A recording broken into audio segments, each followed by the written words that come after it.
In the next few minutes, I'm going to share with you a 3-step methodology that will make you 40% more successful after failure. Even better still is that this is backed up by Stanford University neurological research that shows that giving yourself some self-compassion after things go wrong or don't go the way you're planned can actually make you more successful and not less. And the key thing is this: you have permission to fail. It's okay. And the science backs up that this mindset can lead to all kinds of good things, turning a setback into a comeback far faster and far more effectively. You see, far too many people think that failure is not an option, and that's just plain wrong. Self-criticism doesn't actually help performance, it hinders it. And neuroscientists found that when you criticize yourself, you raise your own cortisol levels, you raise your stress levels, and your brain and body start to respond, thinking it's potentially under attack. It's almost like your brain and body combination can't tell the difference from an attack from a saber-toothed tiger or your own just negative thinking and your own inner critic. You get a mental and emotional and physiological response.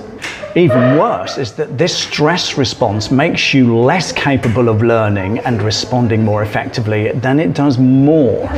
In other words, self-criticism and self-blame makes matters worse and not better. And at the University of Texas, Dr Kristin Neff found that self-compassionate people perform far better after failure than those who harshly criticize themselves.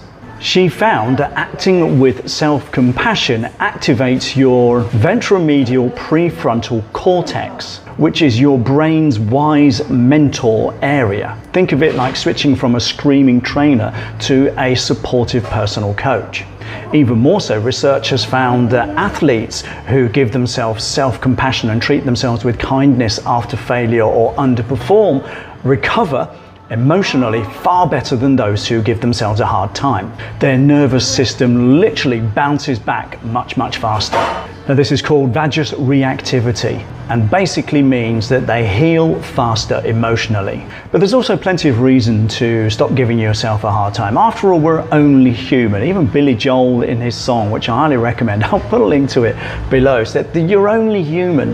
Now, he wrote this in response to his own depression, trying to speak to those people who are suffering from feeling low and having dark thoughts. We're only human. Things don't go the way we'd like them to. Life isn't a straight line. It's often messy. It's often, challenging. Things don't always go the way we'd like. And we have to learn to accept that as part of our humanity.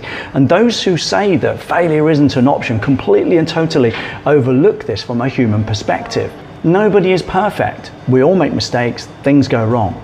So I'm going to give you this 3-step formula to begin to overcome this and begin to bounce back faster from failure and setbacks so that you can be far more successful much quicker. And this doesn't mean, success in a career or financial terms. This should just be a mindset change. It could be fitness goals, health and well-being goals, relationship goals, mindset, whatever it is. The more you treat yourself with compassion after things go wrong or don't go as well as you planned, the better off you're going to be and the faster you will recover. So, first things first, give yourself permission to be human. Research by Dr. Mark Leary at Duke University shows that people who view setbacks and failures as part of the human experience bounce back typically 40% faster than people who don't. When you stop taking failure so personally, your brain and your body's response stops treating it and responding to it like a threat. Further research at the University of California in Santa Barbara shows that those who treat these negative emotions more mindfully have a much better emotional response. And it also prevents ongoing rumination and overthinking about what happened and what could have gone right. It's almost like telling your emotions, yes, I see you, and then you can quickly begin to move through them. You're not denying your emotions, you're acknowledging them, but choosing then not to be maneuvered and manipulated by them. And the third part is give yourself permission to try again. Just because you failed this time doesn't mean you're going to fail next time if you learn from the experience and can try and avoid what went wrong if you know that something you did was what went wrong. Now, research at Stanford University showed that more compassionate people are often more motivated to succeed through the goal of mastery, not through a fear-based response. In other words, they want to grow and not just avoid feeling bad. So I'm going to talk you through what's known as the self-compassionate break, and this is based on Dr. Neff's research and a methodology that she developed. So first, ask yourself a question. If somebody, a good friend of yours, presented this to you, what would you say to them? Would you be harsh? Would you be a critic? Would you put them down? Would you call them names? No, you wouldn't. You treat them with kindness and compassion, trying to be objective and practical. Now, this actually activates your brain's caring system, and it's a good thing. It's good for you and it's good for them too, but when applied to you, it can be incredibly good. The next step is simply to recognize that failure is normal. Doesn't mean there's something wrong with you, it's just part of life. And the more you recognize this, the easier it is to move on.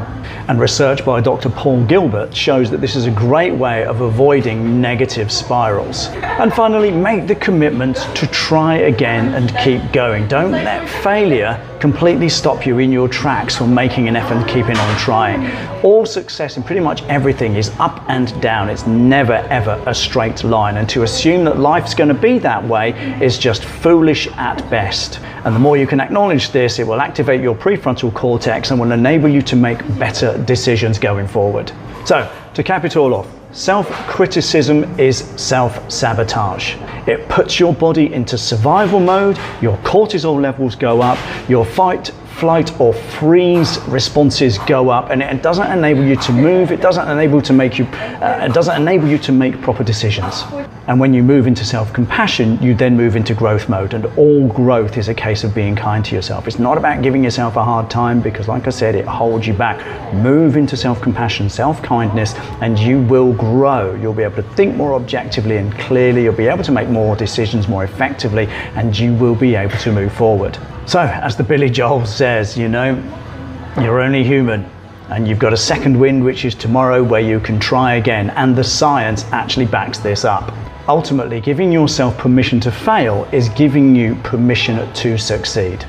So if any of this has clicked with you, or you can relate to this in some way, shape or form, please let me know in the comments below. It really would be great to hear from you. And remember to give the video a thumbs up, and if you want more tips on personal growth, self-improvement and overcoming self-sabotage, make sure that you subscribe. And if you really want to start tackling your inner critic, make sure that you watch this video over here. That's enough from me. Thanks a lot, and I'll see you in the next one.